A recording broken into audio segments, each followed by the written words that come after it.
¿Para cuándo están programados más o menos? ¿Alguien tiene ahí alguna información? Para octubre, Juan Guillermo, ¿cómo está? Ah, sí, sí, falta regular, ¿ah? Sí, ya está bajando, ¿no? Se han vacunado sobre todo los mayores. Bueno, a mí me toca hoy día, así que termino la clase en un en punto y me voy al vacunatón, ¿no? Ya nos toca ya.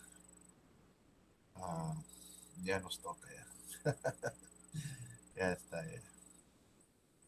Muy bien, para octubre.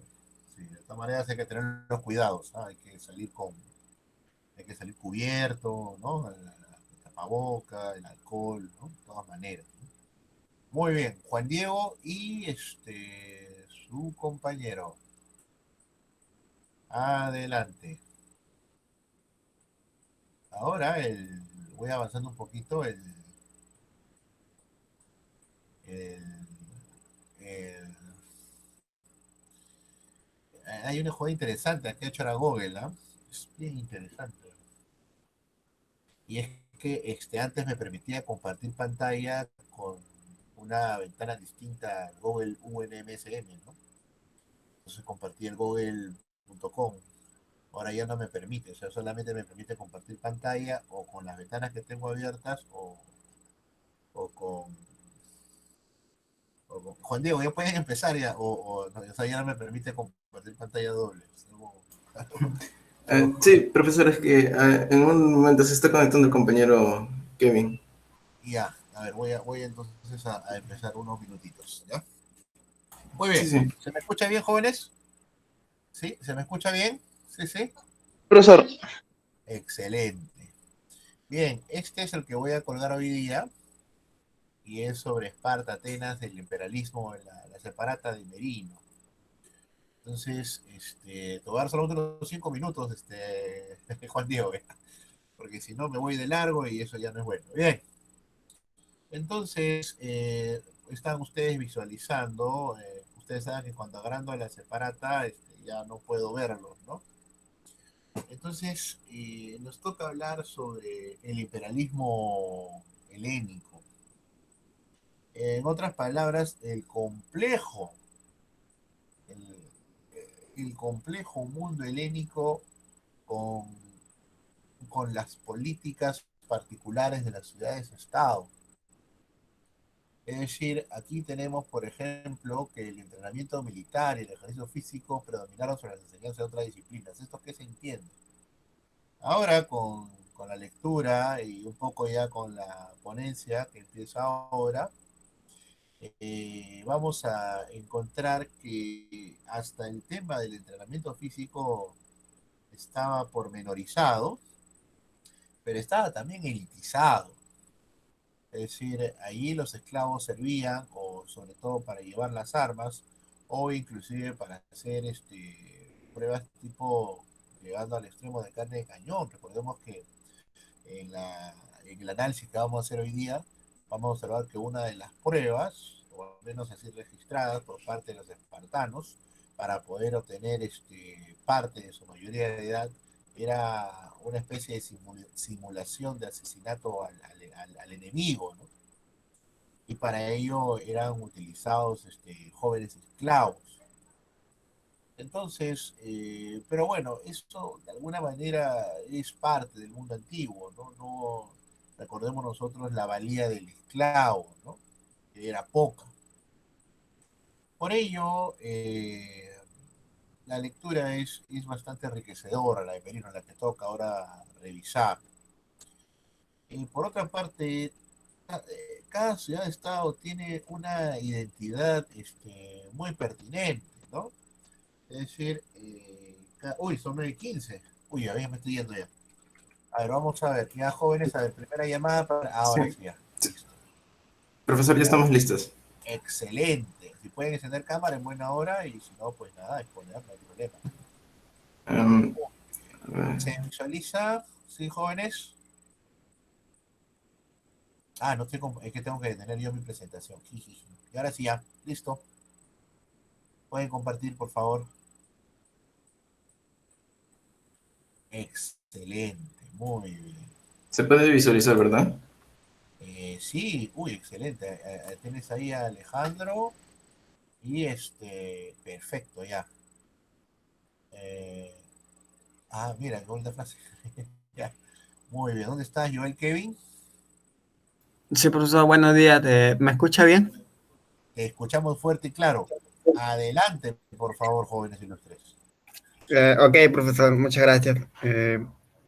Bueno, buenos días ante todos, compañeros, profesor. En esta oportunidad mi grupo va a exponer un poco sobre lo que se refiere a Alejandro III de Macedonia, más conocido como Alejandro Magno.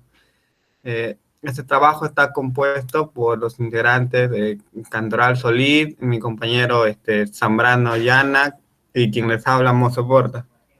Siguiente PPT, por favor, compañero. Bueno, entonces vamos a hablar en concreto sobre lo que se refiere a la divinización de Alejandro Magno, este término que se va a usar para tratar de entender cómo es que esta persona se volvió alguien tan trascendente durante este periodo de años, ¿no? Principalmente en el siglo III, perdón, el siglo IV, antes de nuestra era, o como dicen en términos cristianos, antes de Cristo.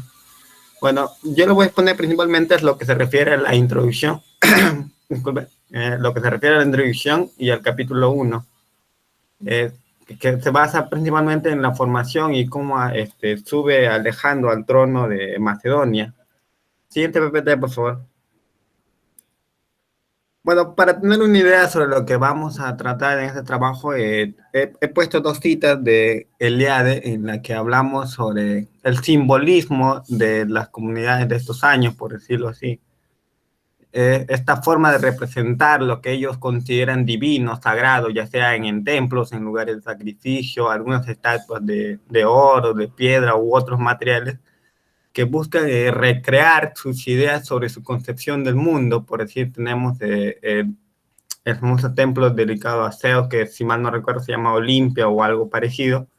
También tenemos el oráculo que está en Delfos. O sea, son diferentes manifestaciones que están representadas principalmente en figuras arquitectónicas, es decir, grandes construcciones que tienen un carácter sagrado para ellos, que tienen gran importancia. Es una especie como si hacíamos un parangón en nuestra historia peruana, sería igual a nuestros huacas o templos de Pachacamac o algo así. Lo que vamos a tratar de entender es principalmente este manejo de este simbolismo religioso por parte de la élite intelectual hacia las demás comunidades, que se podría decir una especie de comunidad primitiva. Primitiva en el sentido de que son personas que no tienen tantos conocimientos como las épocas posteriores. No estoy tratando de quitarles esos grandes logros que hicieron en Atenas principalmente y en el resto de Grecia, sino me refiero más a esa parte. Y bueno, y esta cita que me encanta, que dice que, puesto que el hombre tiene una capacidad creadora de símbolos, todos sus productos son simbólicos, es decir, que la gran mayoría de cosas que hacen tienen una interpretación en fondo, es decir, tienen alguna idea por detrás que ellos buscan retratar o representar, ya sea para diversos fines, ya sea políticos, social, etcétera, etcétera, etcétera. Siguiente, por favor. Bueno, aquí para empezar un poco, para tener una idea sobre lo que sucede en el mundo griego por aquellos años, principalmente en Macedonia, eh, yo he titulado esta parte como la ascendencia divina, divina entre comillas porque no es un término muy pero es a lo que se trata de explicar, ¿no? La ascendencia divina de Alejandro Magno, ya sea por parte de su madre, que sería Olimpia, o también en otros textos se la van a encontrar como Olimpiade, que proviene de Epiro. Epiro es una región que está se podría decir al sur oeste de Macedonia, no sé si se fijan en el mapa, pero está un poco pequeño, que está un poco hacia la parte baja, como si regresaras al centro de Grecia, ¿no? Entonces, eso hay que tenerlo en cuenta porque la madre de Alejandro Magno, Olimpia, no es macedónica. Esto va a tener un papel importante cuando él intente acceder al trono. La madre de Alejandro Magno, Olimpia, es descendiente de Ácida, es decir, de Eaco, que es hijo de Zeus, que a su vez es uno es el padre de Peleo, y Peleo es el padre del héroe Aquiles, ¿no? Que es hija de la ninfa Tetis también. Eácida están emparentados con Neoptolemo, quien es hijo de Aquiles y de Idamía. De esta forma, te podría decir que Alejandro desciende por parte de la madre del héroe Aquiles y por tanto también del dios Zeus. O sea, hay un cierto origen divino, por decirlo así, por parte del dios principal de los griegos, ¿no? Y por parte de su padre, el rey Filipo II, quien es rey de Macedonia, es bastante conocido en su época por ser uno de los principales protegidos de Zeus. Es como una forma de decir que era uno de sus favoritos, porque su casa, los reyes macedónicos, está asociado principalmente al dios del rayo, ¿no? Bueno, como dato extra, tendremos que él se divorció, mejor dicho, de su esposa Olimpia en el 336 para casarse en el 337 con la princesa amazónica Eurídice. En esta parte quisiera hacer un pequeño paréntesis porque cuando Alejandro Magno, cuando el Filipo II, mejor dicho, se casa con la princesa Eurídice, Alejandro Magno pasa a ser considerado un hijo ilegítimo. Esto en base de que su madre no es macedónica, es como decir un hijo bastardo, por decir en términos ajenos a la época, pero es básicamente esta idea. Si no perteneces a Macedonia, tanto por padre como madre, entonces tienes menos derechos que los hijos que podría tener Eurídice. Se podría decir que por suerte para él, Filipo II muere al siguiente año asesinado en un banquete mientras celebraba una boda de su propia hija con el hermano de su ex esposa Olimpia. Esto como una forma de contentar a los nobles que venían de parte de su ex esposa. Bueno, él muere asesinado por Pausania. Varias interpretaciones hablan sobre una relación de Pausania con Filipo y una escena de celos, se podría decir, y otros hablan de que simplemente lo asesinó porque lo había deshonrado en alguna ocasión anterior, ¿no? Aunque no se detalla con mucha profundidad. Bueno, entonces cuando esta persona, Alejandro III, tiene tanto por el lado de la madre como del padre ciertos ascensiones, por decir, divinas, se tiende a esa idea de que el hijo también proviene de esa familia divina. Entonces la madre desarrolla en él esa idea de que es un hijo de Dios o un descendiente de los dioses. Entonces esto va a desarrollar en Alejandro Magno una necesidad de que él pueda satisfacer esas necesidades que son propias de los semidioses, por decirlo así, como los Hércules, que son los Ceres, perdón, como Hércules y Aquiles fundamentalmente, porque ambos son hijos de Zeus y tienen mayor trascendencia durante estos años. Como algunos datos curiosos sobre la influencia de algunos otros héroes que tenemos al famoso Leónidas, que seguro han escuchado de él por la película 300 con los espartanos en la batalla de Termópilas. Bueno, de él se habla un poco sobre lo que se refiere a la doma del indomable Bucéfalo cuando él solamente tenía 11 o 12 años. Con esto se resalta su gran capacidad física para estos tipos de actividades, ¿no? Lo cual va a tener una gran aceptación por el resto de los nobles y le va a valer también un cierto apoyo para su ascenso al trono. Bueno, ya pasando en concreto sobre lo que se refiere a estos dos héroes de Hércules y Aquiles, estos van a tener un grado de influencia en Alejandro, principalmente cuando va a pasar a invadir Asia. Aquiles es usado principalmente como fuente de apoyo para esa invasión, es decir, la historia de Aquiles que está retratada en la guerra de Troya, en la enemistad con Grecia y las monarquías de Asia, es usado para que Alejandro Magno tenga el apoyo suficiente para cruzar hacia el otro lado del mar. De esta forma va a empezar su expansión hacia las regiones que están más cerca hacia el mar, ¿no? Por decir, tenemos en este caso se podría hablar un poco de Tiro, en la que el héroe muere, ¿no? Más o menos por ahí está ubicado su tumba, por decirlo así, y entonces lo que hace Alejandro es aprovechar esta idea de que Aquiles era parte de sus ancestros para él poder entrar a Tiro con la idea de rendirle un sacrificio en su honor y todo ello, lo cual esto fue un intento de invasión a todas leguas para los de Tiro, ¿no? y se negaron, y entonces él va a tomar otras acciones. Pero aquí se ve una especie de aprovechamiento de lo que podría ser su ascendencia divina para él poder cumplir sus fines políticos y militares, ya que si bien él tiene, por decirlo así, una afiliación a este herbe, esto no es tan factible para los otros reinos o para las otras ciudades que están en el otro mar. Y bueno, como a algunos les gustan algunas anécdotas, se podría decir que cuando Alejandro conquista Tiro poco después, realiza un sacrificio en honor a Aquiles, y también hace una especie de sacrificio redimitorio a Priamo, que fue asesinado por uno de sus ancestros, Neoptolemo. No, y por el otro lado del héroe Hércules, hace una referencia de que él trata de imitarlo, en lo que ya he mencionado, que es Tiro. Cuando se le rechaza este ingreso, es lo que hace es el asedio a Tiro, una forma de, ¿cómo se llama? Perdón, de cansarle a la ciudad, de privarle de sus abastecimientos básicos, y de esta forma asegurar su rendición. Esto es una especie de simulación o repetición de lo que se relata que hizo Hércules con Troya poco antes de que invadiera Aquiles esta ciudad, ¿no? Es decir, Hércules asedia Troya para tratar de tomarlo y conquistarlo. Es lo mismo que él va a hacer con Tiro, y de esta forma le va a servir.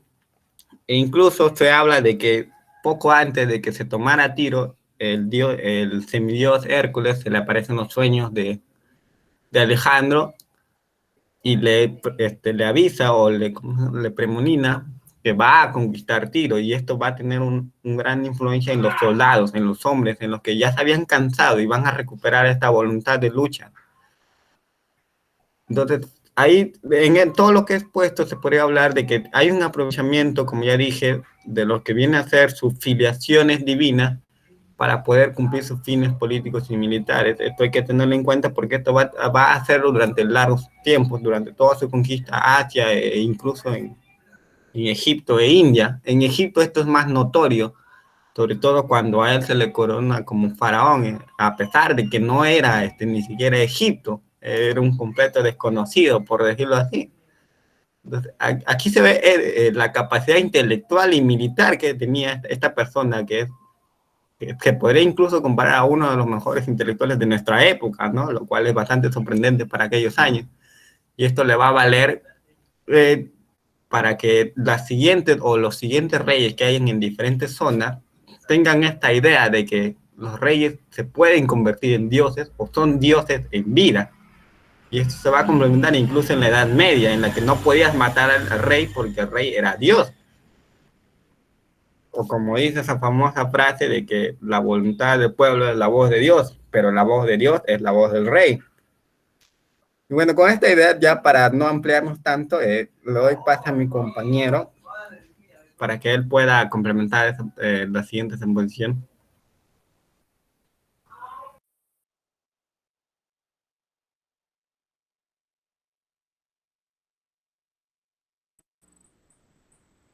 Muy bien, Joel Kevin, ¿ah? Muy bien. Sigan, sigan, adelante. Está muy bonito, ¿eh? Sigan, por favor, adelante.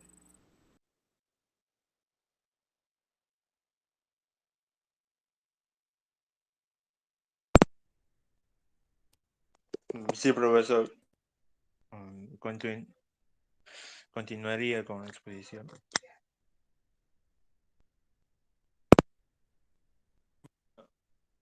Según conforme avanzaba en crecimiento Alejandro Magno, se suscitaba su pronto ascenso al poder. En eso sería luego del fallecimiento de Filipo II, a manos de uno de sus guardianes. Y esto sería incluso clave para que en el poder Alejandro Magno tuviera la impronta, o mejor dicho, la figura del gobernador, que sobre todo sería decisivo a la hora de de sus campañas militares, tanto como,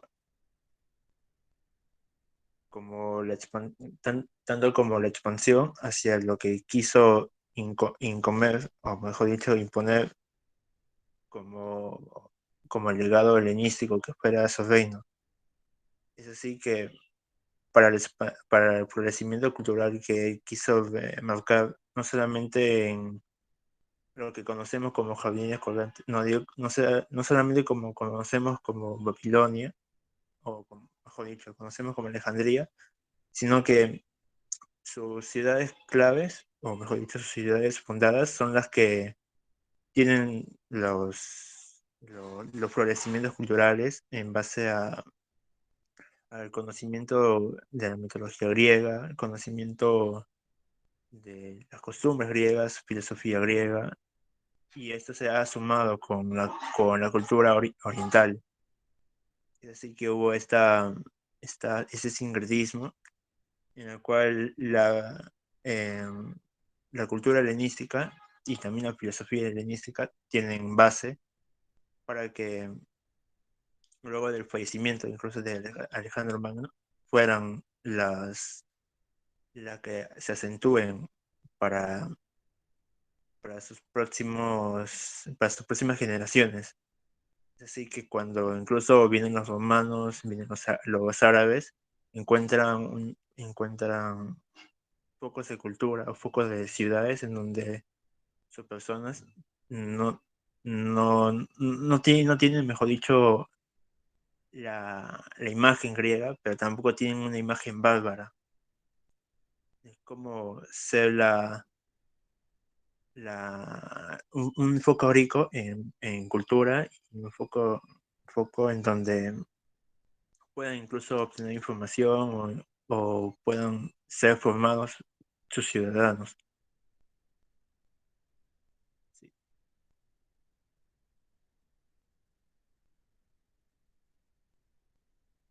Sí, sí, siguiente, por favor.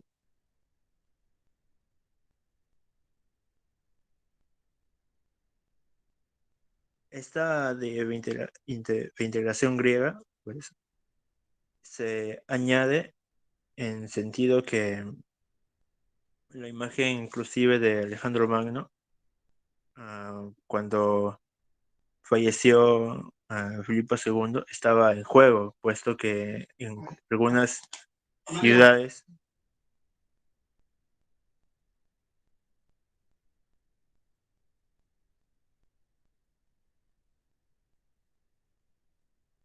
algunas ciudades griegas, particularmente incluso Tebas, fueron alzadas en armas en contra del la nueva imagen que sería Alejandro Magno, puesto que no tenían en cuenta la, el conocimiento, formación o incluso la fuerza que daría Alejandro Magno.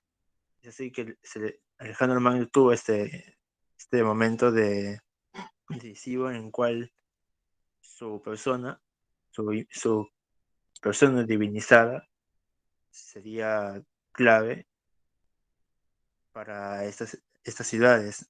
Es así que a la invasión de Tracia, a la invasión de Ilíada, incluso a la de Tebas, incluso hay esa anécdota sobre la casa de Píndaro, o bueno, los que tuvieron la dicha de estar a favor del imperio, incluso la casa de Píndaro, fueron salvadas y lo demás fue todo sumamente arrasado, destruido. Y esto sirvió como lección para las demás ciudades, por lo cual ya no tuvieron esas repercusiones o darle la contra a Alejandro Magno. Y eso sirvió a manera de fortalecer su divinización, en el sentido que ahora, como un personaje ya no apegado hacia lo mítico, heroico, como era Aquiles o era la figura de Ulises, sino era un personaje que ya incluso con sus prácticas que eran notorias, como eran orarle a Apolo, ir a los oráculos, ya no solamente quedaba incluso en ese personaje heroico, sino trascendía hacia un personaje divino, en el sentido que Alejandro Magno realizaba esas hazañas, inclusive no, no fallando, en primer caso, no fallando ni una sola vez y teniendo esta imagen divina para que su persona, inclusive hacia las demás ciudades o hacia las demás polis o políes, fueron resaltantes y tuvieran esta intimidación o tuvieran este respeto hacia el héroe, bueno, no sería hacia el dios macedónico. Siguiente, por favor.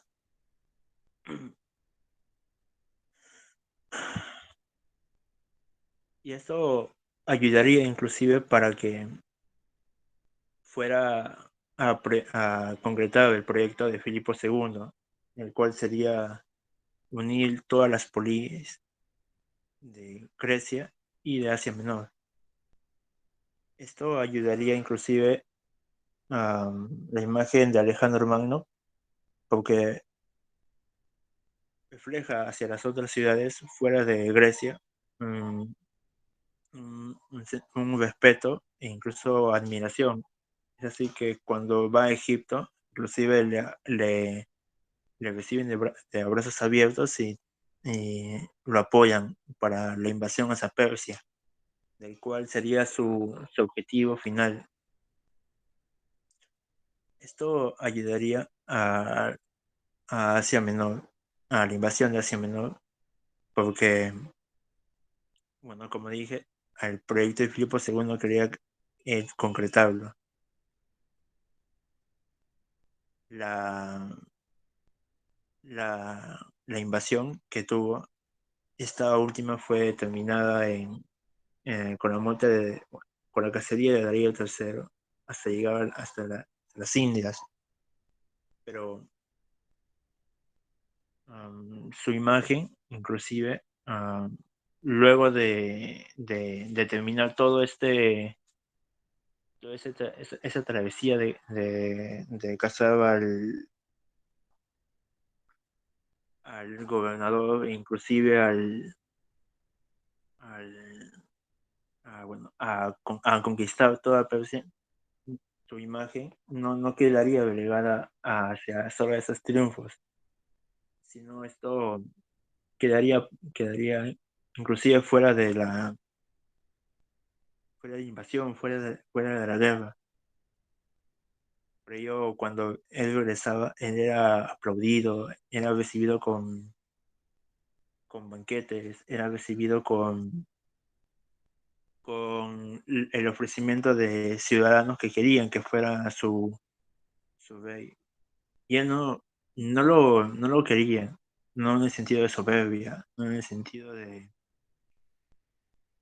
de tener una figura, de ser un narcisista. No, él tenía el mismo sentido de proyectar su trabajo, que era el de Filipo II. Y esto fue terminado, y esto tuvo pie incluso a la cultura helenística, que, como ya conté antes, fue formada y fue la que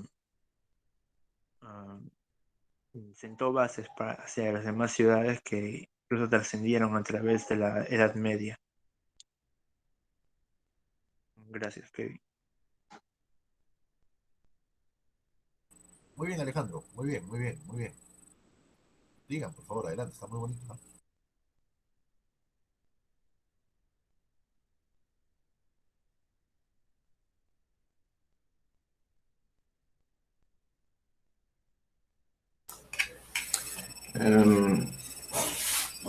¿Se me escucha? Fuerte y claro, estimado Juan Diego. Bueno, Gracias. bueno, a mí me toca la parte que consiste en la superación de héroes y dioses.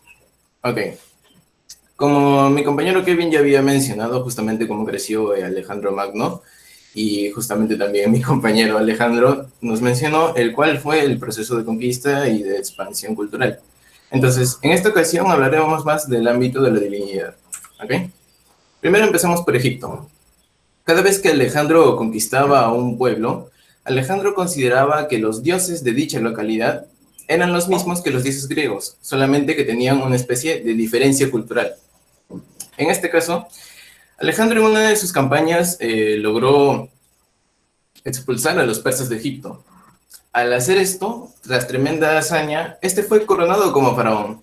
Y en cierta forma también los habitantes del pueblo egipcio vieron a Alejandro como una especie de libertador.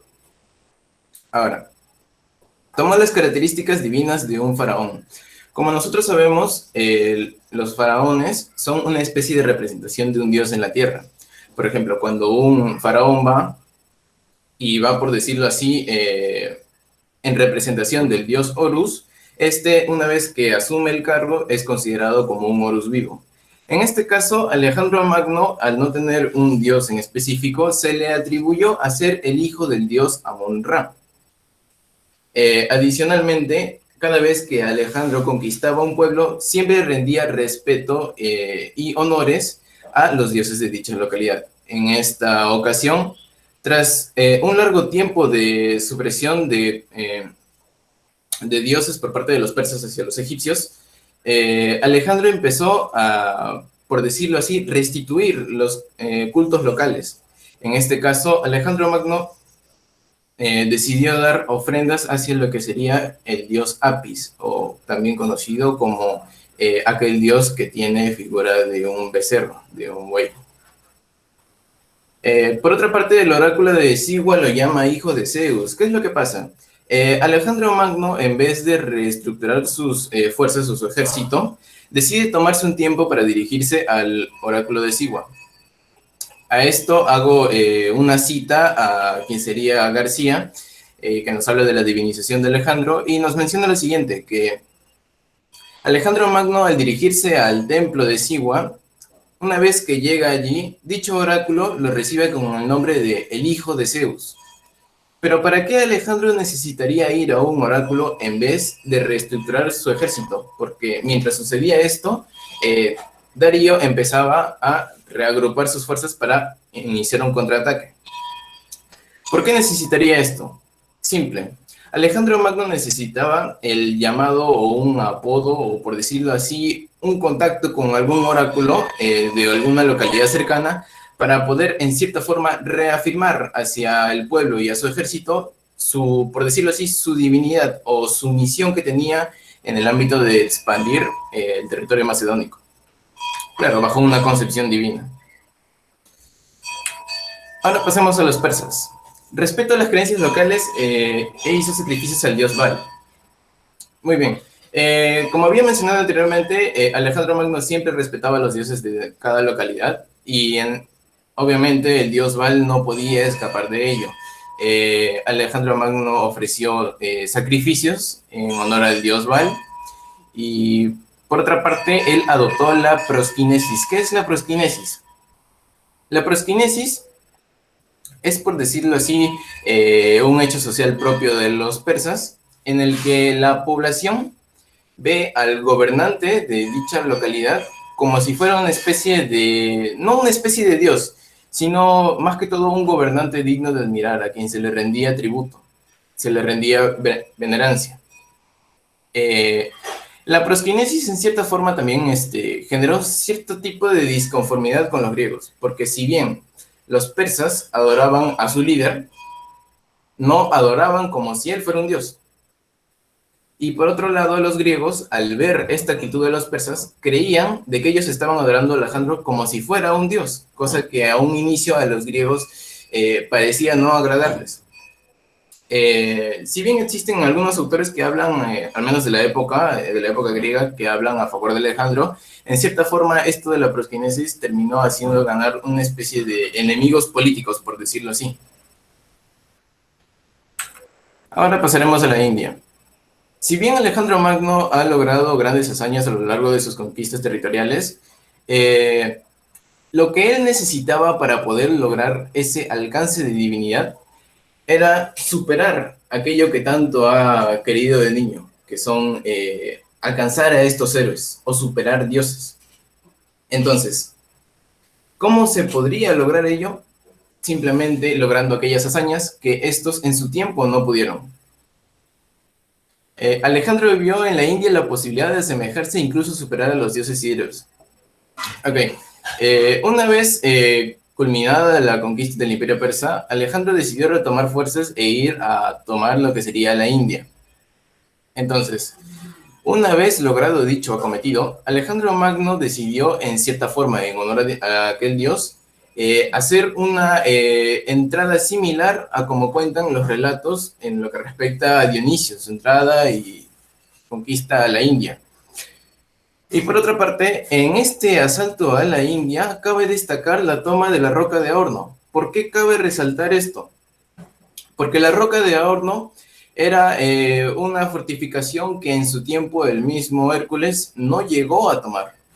Por ende, Alejandro toma esta hazaña como una especie de excusa para asumir de que él ahora es superior al mismo Hércules. Muy bien, para esto también hago cita a Arranio en su escrito Anábisis a Alejandro Magno en los libros 4 al 8, en el que menciona lo siguiente. Los indios creían en dos dioses griegos principales. Estos son el titán Urano y el dios Dionisio. A lo que Alejandro, tras su entrada triunfal, les dice a los indios: ustedes veneran dos dioses griegos. Es hora de que empiecen a venerar a uno tercero, que ha superado inclusive al mismo dios Dionisio. Ok, culto a Alejandro Magno. Una vez logrado la divinidad, empezaría lo que sería el culto. El culto es un sistema social aún mucho más complejo. Primero hablaremos de la muerte de Alejandro Magno. Para ello también haré una cita a Pseudoclístenes. Pseudoclístenes nos menciona que una vez fallecido este personaje, empezó a haber una riña o disputa entre en dónde descansaría su cuerpo, en dónde sería enterrado. Sabemos que a lo largo de este periodo helenístico, Alejandro ha tomado posesión de un montón de naciones. Entonces, Pseudoclístenes nos menciona que hubo un principal conflicto entre lo que serían los macedonios, que querían tener a Alejandro en sus tierras, y los persas, que querían enterrar a Alejandro para posteriormente, por decirlo así, revivirlo bajo la gracia del dios Mitra. Entonces, aquí vemos de que el simple hecho de que la muerte de Alejandro se haya dado, ya empieza a tener un significado completamente diferente a lo que antes era un simple comandante de Macedonia. Culto hacia su imagen. Empecemos por las estatuas y las pinturas. Muchos gobernantes, inclusive esto incluye a Filipo II, han intentado hacer estatuas o pinturas en las cuales se les vea acompañado junto a los principales 12 dioses del Olimpo. Muchos de estos se han hecho en localidades, por decirlo así, en pequeñas localidades. Filipo II lo mucho lo hizo en Macedonia, mas no tenía necesariamente, por decirlo así, una aceptación en toda Grecia. Al cambio, en el caso de Alejandro Magno, se hizo una pintura junto a los 12 dioses del Olimpo, y esta sí tuvo una especie de aceptación por gran parte de las polis. Adicionalmente también se hicieron actividades ceremoniales.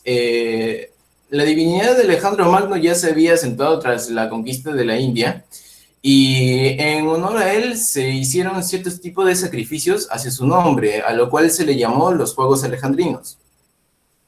Por otra parte, en Eritras existió un culto específicamente hacia Alejandro Magno, mientras que por otro lado en Sigua, justamente cercana a la localidad de dicho oráculo, una vez que esta localidad, ojo, con el pasar de los años, fue tomada por Roma, habían pasado una gran cantidad de años tras la muerte de Alejandro Magno, aún se practicaban una especie de fiesta en honor a su nombre. Por ende, este culto a Alejandro Magno traspasó, por decirlo así, los tiempos en los que él hizo estas acciones al punto de que en sociedades posteriores, como es ya en la romana, aún se mantenía su imagen. Eso sería todo. Muchas gracias.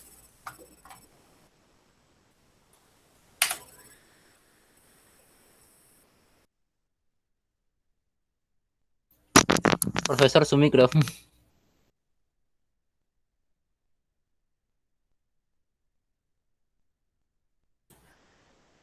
Profesor, su micro está apagado.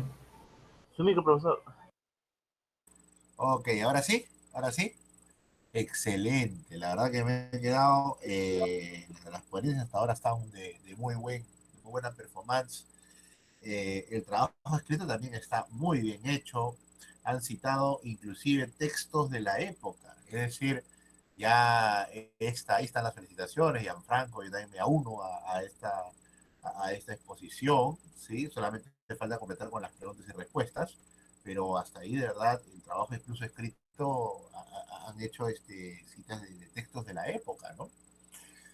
Lo he revisado y en verdad está muy bien, incluso algunos textos que hemos sugerido y esa visión particular que han hecho del trabajo, sobre todo con el tema de la divinización, ¿no? Que tiene un término que muy bien mencionó Juan Diego, que tendría yo solo una pregunta, una pregunta para los tres, ¿no? Y a partir de ahí ya los compañeros van a poder profundizar. Y mi pregunta es con ánimo de aprender, ¿ah? Porque me he quedado, o sea, muy bien, ¿ah? De muy buena performance de los tres, ¿sí? Solo que para terminar el tema de la nota, para redondear, ahora con las preguntas lo hacemos. Sobre la condición y ascenso de lo divino en Alejandro Magno, considera el grupo de trabajo que Alejandro, ya venía con esta presunción desde su conquista de la península griega, o que ellos se encontró a través de sus progresivas conquistas en los reinos como Egipto, Babilonia, bueno, el reino de Persa, estas ciudades, ¿no? Entre otros. Esa sería mi única pregunta al grupo, por favor, adelante. Y de ahí ya con todos los demás compañeros. Gracias. Profesor, si me permite, yo voy a responder a la pregunta. El texto justamente nos menciona en el que Alejandro Magno, cuando era un infante todavía, inclusive previo a su nacimiento, Filipo II se tomó el tiempo junto a Olimpia, de poder construir ciertas estatuas a su nombre, también adjudicando de que era un hijo de Zeus. En cierta forma, Filipo II, por decirlo así, en algunos aspectos renunció a su autoridad como padre para dárselas a Zeus. En cierta forma, Alejandro Magno creció desde muy chico creyendo de que él era una especie de héroe o semidios. Cuando era un joven, se le encontró en unos escritos, se le encuentra de que él durmió con una daga y con unos escritos de la Ilíada. Adicionalmente, antes mejor dicho, en sus primeras batallas, él siempre iba al templo de Atenea, si mal no recuerdo, entregaba su armadura especial como ofrenda y a cambio recibía una armadura antigua de la época de la guerra de Troya, como en cierta forma para poder recibir esta especie de bendición por parte de los héroes de aquel tiempo. Así que desde muy joven, antes de ser el comandante de Macedonia, desde muy joven Alejandro Magno creció con esta especie de divinización hacia su imagen. Lo que Alejandro Magno consiguió con el tiempo es la divinización aceptada por las demás personas. Muy bien, excelente, no, nada que discutir, ¿eh? No te discuto nada. Felicitaciones otra vez, ¿eh? Muy bien. Por favor, preguntas de los demás compañeros. Álvaro, Sebastián, Fer, Ana Cristina, Franco, adelante, por favor, que sus compañeros están preparados a todo. Ellos están con una daga en la derecha y con la Ilíada en la otra. Adelante, por favor.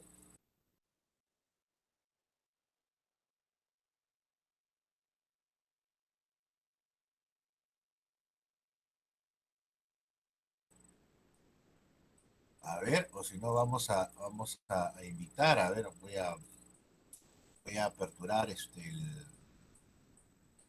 el Excel en el cual se va a considerar también, por supuesto, siempre como un aporte, ¿no? Oral. Creo que veo una manito. A ver, a ver, a ver, a ver. Camila Candia, adelante, por favor. Buenos días, profesor y compañeros. Yo quería preguntarle, primero, decirle que fue una muy bonita exposición, muy amena, muy interesante. Bueno, mi pregunta sería, ¿cuál sería la diferencia más resultante, si es que hubo, entre la divinización de Alejandro Magno y la divinización de que pudo ser un faraón egipcio? Si es que, como se nos señaló en una parte de la exposición, que hubo una igualación entre dioses griegos y egipcios. Eso es todo.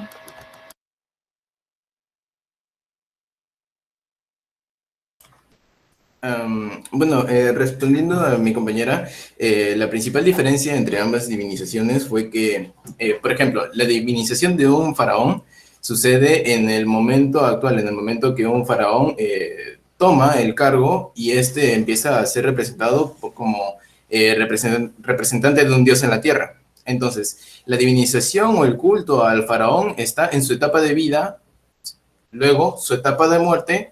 Este faraón muere y de allí, por decirlo así, los registros de las hazañas de los antiguos faraones empiezan a olvidarse con el tiempo.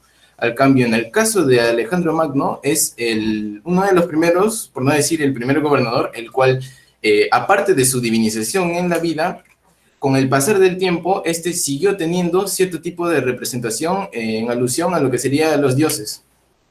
Esa pienso que es la principal diferencia. Profesor, solamente para agregar a lo que ha puesto mi compañero, en lo que se refiere a los faraones, para responder a la compañera, se habla de que los faraones son hijos de Dios, o sea, directamente. Se habla de que los mismos dioses, como Amón o Ra, por decirlo así, tienen relaciones con la esposa del faraón y de esta forma nace el siguiente faraón. Es decir, el faraón ya de por sí es divino. No es como en Macedonia de que es un descendiente o tiene una afiliación, o sea, una mezcla entre dioses inmortales, así por decirlo así. Es como decir que el faraón es más puro y el rey macedónico es un poco más híbrido. No sé si me entienden esa idea. Muy bien, ¿no? Sí has hecho una oportuna diferenciación, ¿no? Claro que entre Egipto y nuestro amigo Alejandro Magno ha pasado casi 800 años, ¿no? Entonces está más fino la proyección divínica, ¿no?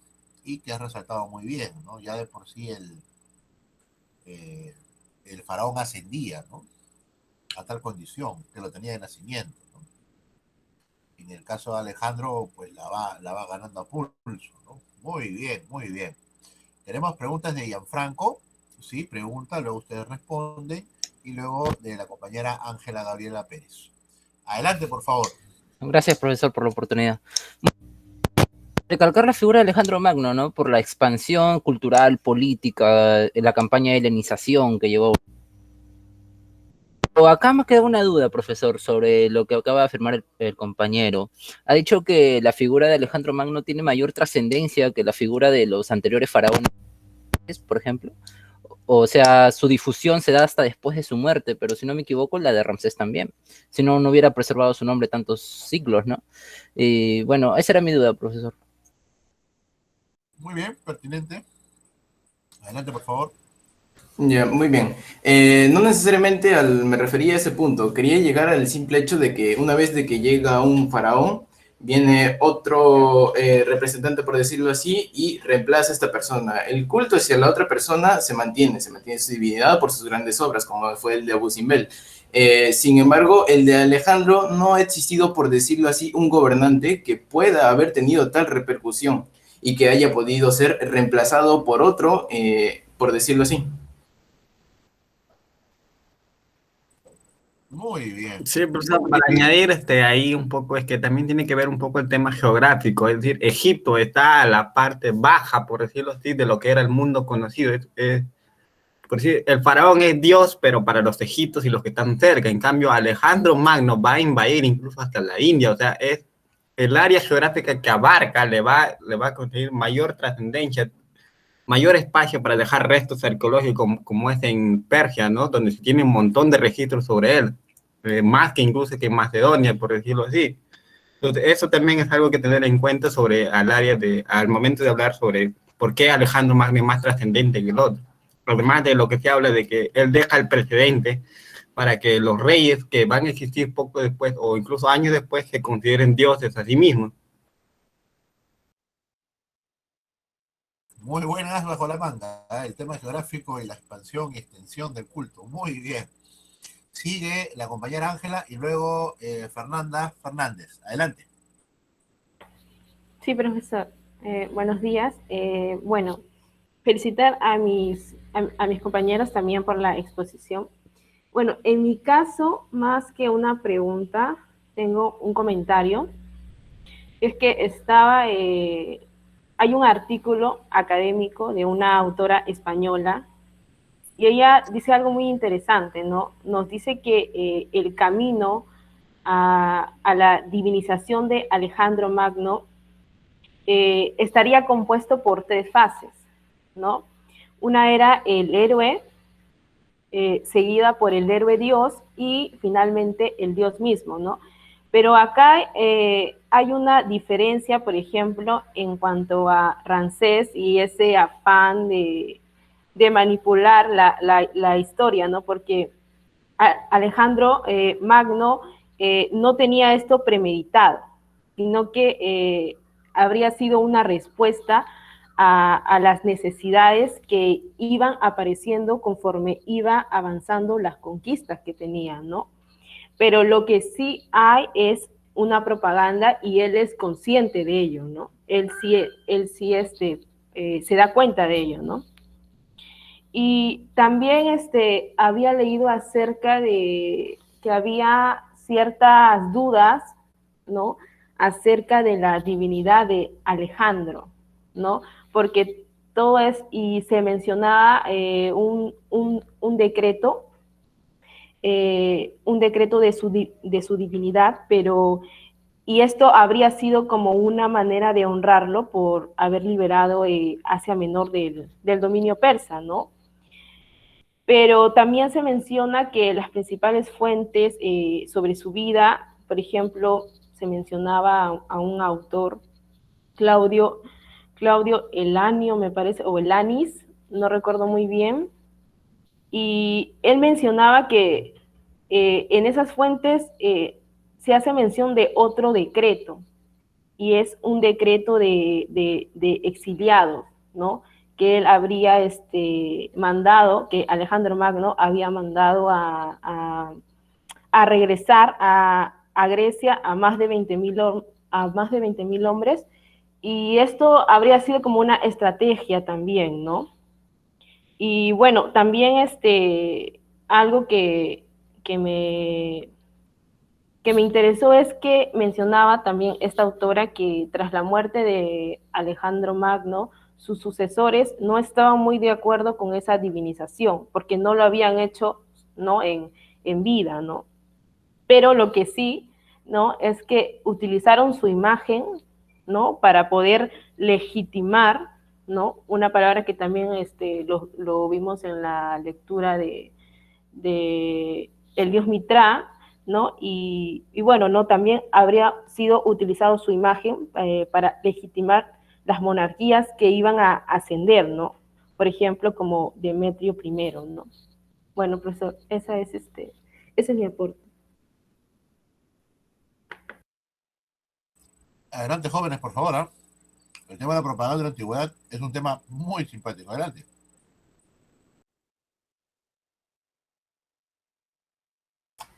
Sí, justamente haciendo relación a la prosquinesis que había mencionado en lo que respectaba a los persas, sí es cierto que no todos los griegos estaban de acuerdo en cierta forma con la divinización de Alejandro Magno. Alejandro Magno había buscado imponer esta prosquinesis también a los mismos griegos. en una asamblea o en un aforo se intentó debatir en lo que respecta si es que esto era adecuado, a lo cual muchos griegos rechazaron esta idea. Es justamente por esto que Alejandro Magno también se ganó un pequeño grupo de enemigos políticos. Y pues este intento de prosquinesis, en cierta forma, para rendirle culto a él como un dios, bueno, más que un culto en sí, era un respeto al gobernador en lo que respetaba a los persas. Eh, Más que ello en sí, terminó siendo algo limitado. No se pudo en todos los griegos porque no todos los griegos estaban de acuerdo con esto, pero sí se redujo a lo que serían, por ejemplo, algunos soldados cercanos o la servidumbre que tenía este. O sea, se logró en los griegos, pero en un grupo muy reducido. Sí, profesor, solamente para complementar lo que dijo, Adelante, Joel, creo por que favor. todos sabemos de que la formación intelectual de Alejandro Magno estaba a cargo principalmente de Aristóteles, ¿no? Pero en materia militar, el encargado era Clito, más conocido como Clito el Negro, por decirlo así. Eh, es una anécdota, no sé si sea pertinente, pero lo que se refiere a lo que mi compañero habla sobre cuando se intentó transmitir o transferir estas costumbres persas a los griegos, se habla de que Clito fue quien se le opuso a él, alegando de que él había renegado de su origen paterno, Filipo II, y en su lugar había adoptado únicamente su origen paterno divino, por decirlo así, de Zeus, ¿no? Entonces, esta es una de las razones por las que se habla en la historia de que él, borracho, toma y lo mata a Clito por esta afrenta, por decirlo así, ¿no? Entonces, allí se entiende de que, o sea, los griegos, había cierta parte de los griegos que no están de acuerdo, porque esto es, como decir, una especie de burla o que intente imponerse sobre los demás griegos, cuando los griegos tienen unas ideas más avanzadas sobre lo que es la igualdad y todo ello. Entonces, es un choque cultural entre ambas percepciones. Muy buen término, ¿ah? Sí, o sea, eh, se le subió a la cabeza, creo, al propio Alejandro, ¿no? El hecho de considerarse Dios aún ante los propios griegos, ¿no? Y el cual requería la famosa proginesis, es decir, el ser tratado como tal, ¿no? E inclusive ya de por sí llamar a un foro para, que no era poco, para tratar si le van a tratar como Dios o no, ya le daba la idea, ¿no? Muy bien, muy bien. A ver, Alejandro también puede intervenir, ¿ah? Si lo ves pertinente. Muy bien, muy bien. Ahora escuchamos a Fernanda. Adelante. Bueno, lo único que quería preguntar bueno, yo tengo una idea a qué se debía la divinización de Alejandro, pero de parte de su padre, ¿no? Antes que comenzara sus conquistas. Pero quisiera escuchar a ustedes cuál sería la razón, ¿no? La razón principal por la que su padre fue el que ya lo divinizó desde temprana edad. Adelante, jóvenes. Su padre Eh, lo ayudó en ese proceso de divinización. Adelante, por favor, disculpe. Muy bien, Filipo II ya tenía ya estos intentos de divinización desde que, mucho antes de que Alejandro Magno naciera. Hay escritos en los que Filipo II tenía una especie de, no sé cómo especificarlo, es como una estatua, pero parece como una especie de representación de él sentado y al costado estando los 12 dioses del Olimpo. Filipo, justamente en su intento de divinización, porque también él lo intentó de cierta forma, quiso aplicar lo mismo hacia su hijo, hacia Alejandro. Así que en cierta forma fue una continuación, por decirlo así, de este intento de divinización. Muy bien, ¿ah? Muy bien. Sí, profesor, también para... Listo. Adelante, Alejandro, por favor. Bueno, esto de la divinización hacia Alejandro Magno, pues también tuvo participación, aunque no se vio muy reflejado en el trabajo, pero sí tuvo importancia la enseñanza de Aristóteles. Esto lo vengo comentando en base a la lectura política que escribe Aristóteles, en donde se retracta, bueno, mejor dicho, no se retracta, se,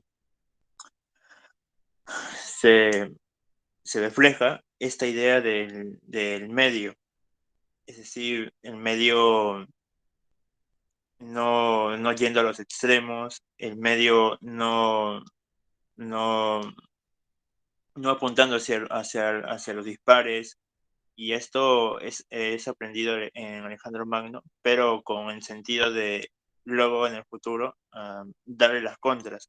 Esto de darle la contra incluso es muy recurrente, porque Aristóteles daba la idea de los bárbaros, de por qué incluirlos en el mundo griego, porque no eran calificados, no estaban dentro de polis y no eran ciudadanos como eran los griegos. Pero esta idea lo quiso debatir a Aristóteles en el sentido de congregarlos mediante este sincretismo al cual llegó a ser el helenismo. Y esto de justo medio incluso es debatido porque su imagen, que es la figura divinizada, ya podemos decir que ya es un extremo, es un término que le dará la contra a Aristóteles, y esto dará juego incluso a que más adelante su propio maestro fuera, mejor dicho, relegado o incluso una parte excluido de lo que viene siendo las campañas de Alejandro Magno. Inclusive hay esa anécdota de que Alejandro Magno manda a matar al sobrino de Aristóteles no, porque si bien es parte de su círculo cercano, no cumplía con algún requisito o alguna necesidad que presentaba Alejandro Magno. Es así que incluso quiere superar la figura filosófica del cual Aristóteles quiso enseñarle a los 16 años. Gracias, profesor. Muy bien, Alejandro, muy bien. Y vamos cerrando ya. Acá hay dos comentarios. El de Kevin, que es pregunta y que lo voy a considerar. Bueno, Gianfranco, un comentario también que acompaña muy bien sobre el tema de la iniciación. Y Fer, que nos dice, bueno, sobre el tema de la adivinación. Ahí creo que hay que expandir un poco y con ellos dos vamos cerrando entonces. Sí, por favor, Juan Diego, Joel, Alejandro. Ahí los comentarios de Kevin, Gianfranco y de Fer. Y con ello ya cerramos la ponencia. Adelante, por favor, como lo consideren pertinente. Buen trabajo el de los tres, ¿eh?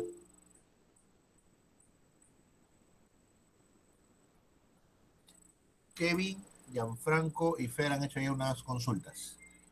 Creo que Gianfranco lo va a exponer, creo, al final. Y con él ya cerramos. Adelante.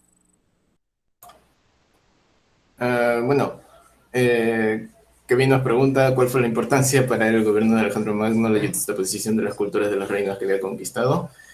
Bueno, la juxtaposición de las culturas de los gobiernos, ya, en sí esta forma, aunque bueno, no sabría decir si escapa un poco del tema de divinización, pero en cierta forma eso tiene más que ver con el helenismo, ¿no? Esta combinación cultural, en cierta forma la aceptación de las culturas, por decirlo así, ha mantenido sólido a este imperio macedónico a lo largo de sus conquistas, porque si supongamos que hubiese habido una especie ¿cómo decirlo así?, de bloqueo cultural, por ejemplo, egipcio, lo más probable es de que hubiesen habido cierto tipo de revueltas en las comunidades aledañas.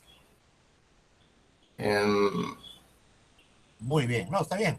Está bien, o sea, sí, la pregunta era más de conocimiento general, ¿no? Porque el tema de ustedes era más el tema de negociación, así que está bien delimitado, no hay problema. A ver, la de Gianfranco creo que la hará él mismo. Adelante, Gianfranco, y terminamos con la de Fer. No, profesor, mi comentario ahí fue más que nada para darle una respuesta a la pregunta del compañero. Pero en este punto quiero recalcar lo que mencionó mi compañera Ángela, ¿no? La imagen de Alejandro como una inspiración de legitimidad. que han tenido diversas dinastías, para mencionar la de los severos, y también la influencia que tiene tanto en la cultura antigua e incluso la contemporánea, ¿no? Podemos ver a Napoleón Bonaparte, incluso en su conquista de Egipto, añorar la figura de Alejandro. Y acá quiero recalcar una frase, ¿no? Si no me equivoco, de Bertrand Russell, que dice que Napoleón envidiaba a César, envidiaba a Alejandro, y Alejandro envidiaba. Está la parábolas de la vida, ¿no? El péndulo, que decirlo. La figura de Napoleón que se expande por todo, de Alejandro que se expande hasta la cultura contemporánea. Gracias, profesor. No, muy bien, un comentario abierto, no requiere respuesta, está muy complementa, ¿no? Y cerramos con la de Fer, si alguno de ustedes los ponentes los puede leer, por favor, y ahí ya cerramos la intervención. Adelante. Profesor, disculpe, es más como un comentario, como Adelante, que adelante. algo que yo he leído. ¿Que lo leo? Sí, por favor, adelante, y con eso algo que comentarán los ponentes y cerramos. Bueno, ya, es como que, bueno, aparte yo tenía entendido que la civilización de Alejandro por parte de su padre desde temprana edad se debía para la legitimización, ¿no? Como ellos eran macedonios y, entre comillas, querían, bueno, sincretizarse como que, decirse que eran griegos, y para que no cuestionen la legitimidad, ellos como que pusieron la divinización, ¿no? De parte por los dioses griegos.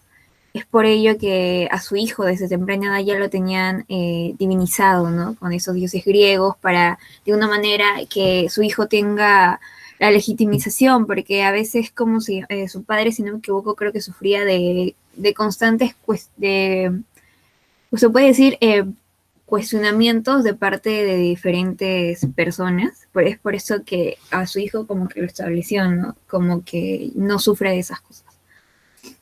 Y después con las conquistas fue, bueno, ganando más, se puede decir ganando más, como que se puede decir que afirmándolo, ¿no? De cierta manera, y se hizo más famoso.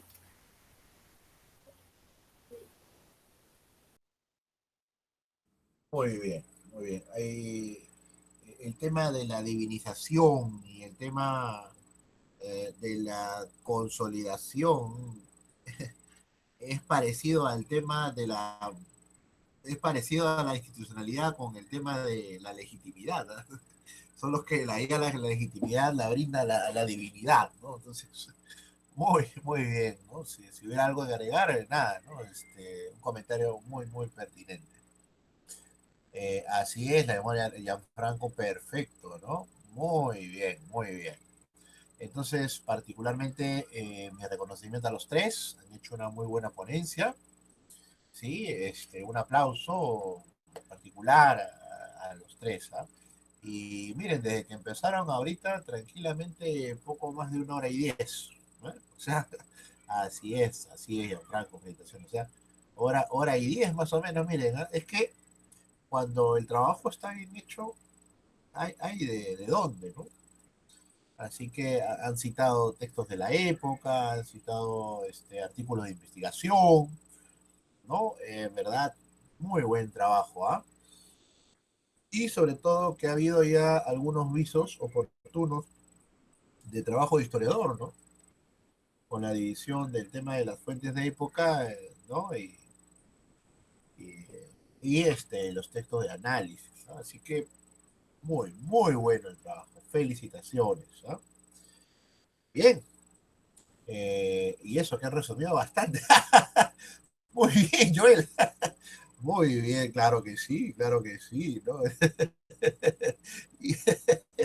Uy, no lo dudo. Entonces ahora sí voy a enviarles ya me falta, ya les envié la nota del escrito y ahora les voy a remitir la nota de la presentación oral y algunas acotaciones. Denme unos minutitos. ¿Ya? Ya, la nota de trabajo escrito ya Sí, está profesor, enviada. muchas gracias, porque ha sido un trabajo bastante difícil de hacer por la cantidad de información, pero a la vez gratificante, porque hay muchas cosas que no sabíamos. Y es algo que nos apasiona a nosotros los que estamos buscando la profesión de historiadores, ¿no? Claro, y es que ustedes han seguido el proceso que hace un historiador.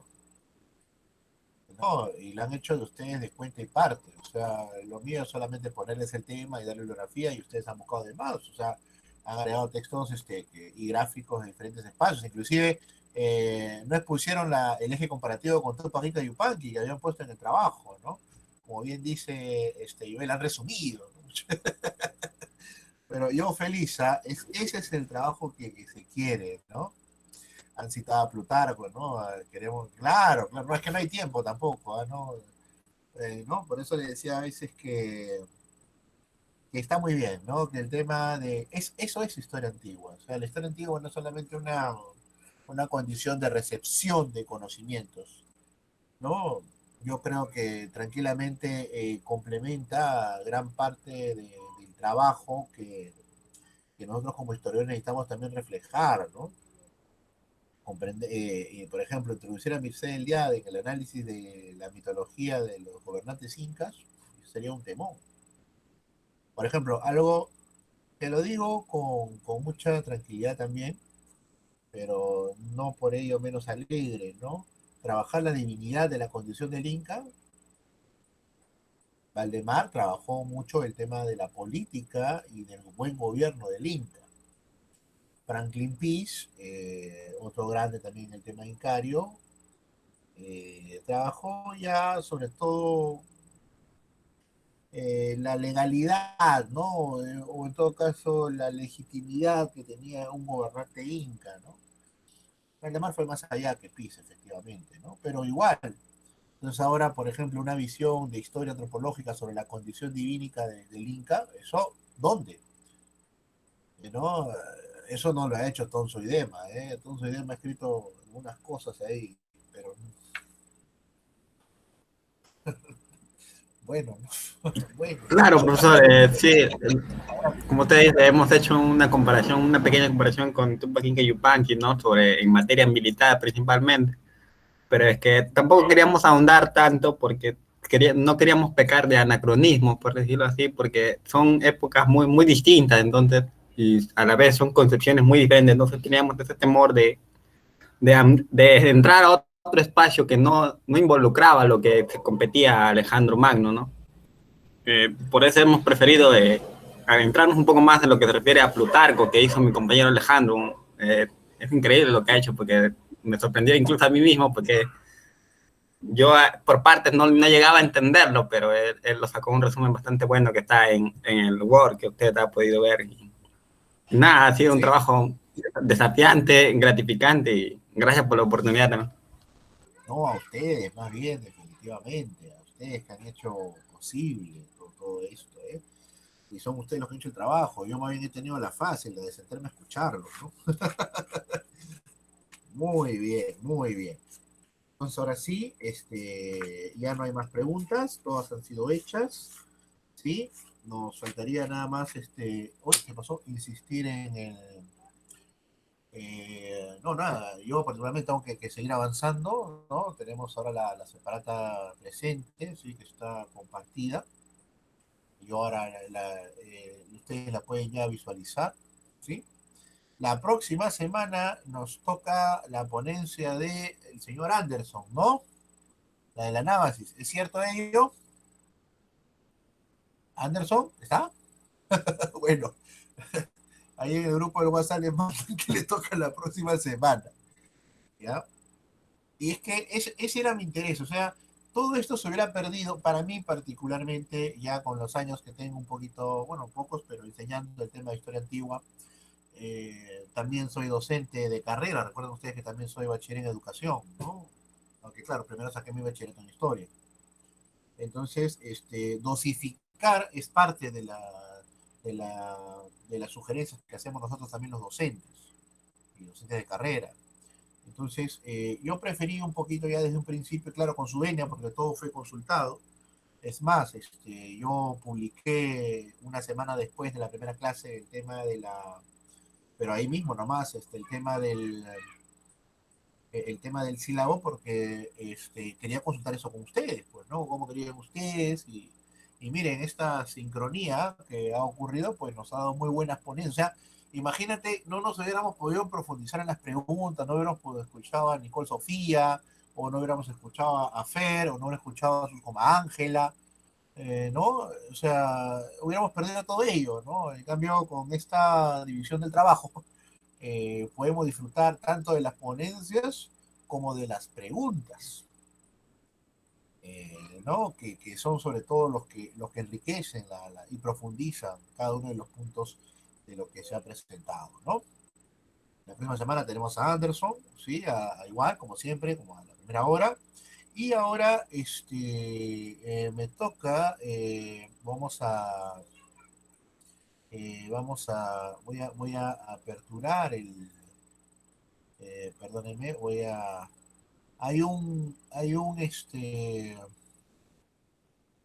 ahora sí, voy a abrir las separatas, sino que ya que les voy a aperturar ya lo tienen ustedes en el class, ¿ah? Solo que ya no puedo compartir directamente el class porque se ha actualizado el Google y me ha prohibido ahí. Muy bien. Sí, recuerden que luego vamos a la lista 24 de julio. Muy bien. Sebastián Luis. Presente, profesor. Gracias, muy bien. Camila Candia. Presente, profesor. Gracias, Cami. Dominique. Dominique. Ay, Dominique. Juan Diego, presente, de hecho, sí, se ha presentado. Ana Cristina. Presente, profesor. Hola, ¿qué tal, Ana? Sí leí tu mensaje, no te preocupes, ¿ah? Tú tranquila y siempre sigue las sugerencias de los especialistas, ¿sí, Ana? Ánimo y sigue a pie lo que ellos te vengan a bien decir, ¿ah? ¿Sí, Ana Cristina? Sí, profesor, gracias. Ánimo, ánimo sobre todo, ¿no? El ánimo es vitalísimo, es vitalísimo. Y bueno, si rezas también, ¿no? Eso también ayuda. Muy bien. Fernanda Fernández. Bien, está presente. ¿Dónde está Fer? Estoy aquí, profesor. Ok, Juan Guillermo, no te hemos escuchado hoy día, Juan Guillermo. Siempre nos ofrece muy buenas preguntas, Juan Guillermo. Muy bien. Se está guardando para las siguientes ponencias. Claro. Álvaro Daniel, muy bien, ánimo, estimado. Álvaro. Sí, profesor, ¿qué tal? Buen día. Ok, bienvenido, estimado. Bienvenido. Eric Anderson, señor Anderson, no bienvenido, señor Anderson. Él creo que entra en la segunda hora, creo. Vamos a esperar. Gianfranco presente, muy bien. Y tú tienes una asistencia o cloca. Felicitaciones, muy bien, muy bien. Algo consideraremos. Ronald Alexis Manayay. Ronald. Uy, no ha venido Ronichi. No ha venido nuestro amigo Ronald. Carlos Daniel Méndez. No está Carlos Daniel Méndez. ¿Me comprendes, Méndez? Nicole Sofía Moreno. ¿Dónde está nuestra amiga Buenos Nicole? días, profesor. Presente. ¿Cómo está, Profesor, mi Nicole? compañero Ronald estaba sin internet desde el día de ayer. Es probablemente que ahora siga sin internet porque parece que tenía problemas ahí técnicos. Le estoy poniendo justificado que es asistencia, pero que me escriban pues, Ya. cuando le venga el servicio. No hay problema. Si esas Yo cosas pasan. le indico. Perfecto, Nicole. Muy Gracias. bien, muy bien. ¿No? A ti más bien por esa acotación. Joel Kevin Mozo. Joel Kevin. Presente, Claro, profe. claro, Profe. maestro. Ay, dime. Sí, aprovechando el espacio, sobre el PPT, mi compañero Juan Diego nomás lo subió, Alejandro y yo No hay problema, no lo no hay subimos. problema. No hay El problema. PPT, sí, porque ya tienen su nota. Esa es la nota oral. Y el Ya. promedio Ok, gracias, profe. No, a usted, más bien, por tan bonita ponencia. Muy bien, Ángela presente, Kevin presente también, que ha preguntado. Mafer Sosa. ¿Dónde está nuestra compañera Mafer Buen día, Sosa? profesor. Muy buen Presente. día, Mafer. ¿Ah? Siempre extraño tus preguntas, Mafer. ¿Ah? ¿Ya? Más tarde, pues. No sé a qué suena eso, pero está bien. Lo acepto como un bien, profesor. Muy bien. Dios mío. Me han mandado el más tarde. Ya. Muy bien. Alejandro presente. Muy bien, Alejandra. Muy bien, muy bien. Muy bien. Seguimos entonces. Sí, sí, a ver, primera vez que me mandan al más tarde. Muy bien, seguimos. Ya yo digo, no, ya no voy a decir nada. Ya. Sí. Muy bien. Vamos a compartir pantalla, muchachos. Muy bien. Muy bien. Ya no, no voy a preguntar nada, porque de repente. Muy bien. Vamos ahora. Vamos ahora. Vamos ahora a la Gogué. Vamos ahora nosotros a seguir analizando, ¿no? La separata, estamos en la separata de Merino, ¿sí? Se visualiza juventud, se ve, se observa, Sí, ¿sí? profesor, sí te puede ver. Excelente, sí. Recuerden que cuando tengo expandido PPT, no veo si hay preguntas o no. Si las hubiera, simplemente me la dicen oralmente o me pasan la voz, o de repente Nicole o Ángela, por favor, profesor está preguntando y ya, porque no los veo. Bien, la semana pasada, siguiendo el orden de nuestro trabajo, hemos seguido puntualmente nuestro sílabo. Ustedes dan pie de ello, como también hemos seguido puntualmente todas las exposiciones que han sido en su momento y han sido en su fecha. O sea, este es un orden que ustedes han ayudado también a organizar.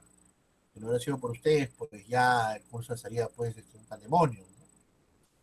Así que estoy muy agradecido con ustedes, sinceramente. Muy buenos estudiantes, de todas las notas también muy buenas porque las ponencias lo han sido, se lo han ganado. Y ya hoy día termino, sino que todavía no publico, pero ya hoy día debo terminar sus notas que también, el parcial, muy bueno, muy bueno. Hay 20, no voy a decir, por eso tengo ya corregido, pero faltan 6 o 5 pero no quiero todavía publicar la nota, sino con todos, porque si no, el profesor me ha corregido a mí, pero falto yo, ¿no? Así que eso ya hoy día lo debo terminar en la noche. Hay 20, ¿sabes? Hay 20 en plural, sí, hay dos.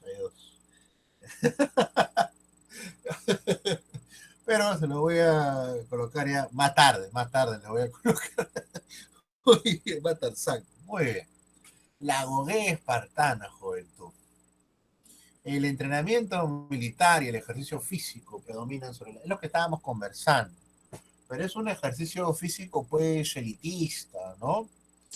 Está hecho principalmente para los espartiatas, ¿no? Es decir, para los propios ciudadanos, no así para la gran mayoría, ¿no?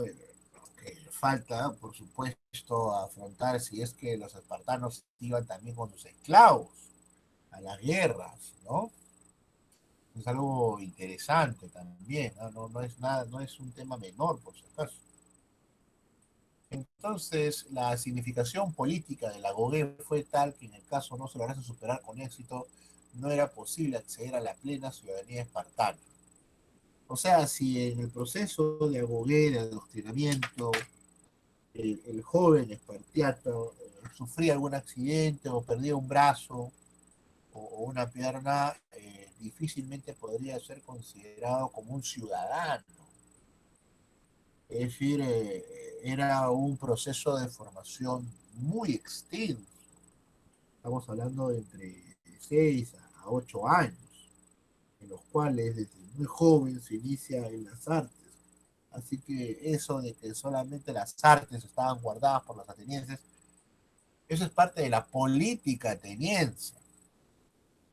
Eso es parte de la difusión, la propaganda lo aprendieron bien en el mundo antiguo, no era nada desconocido para ellos.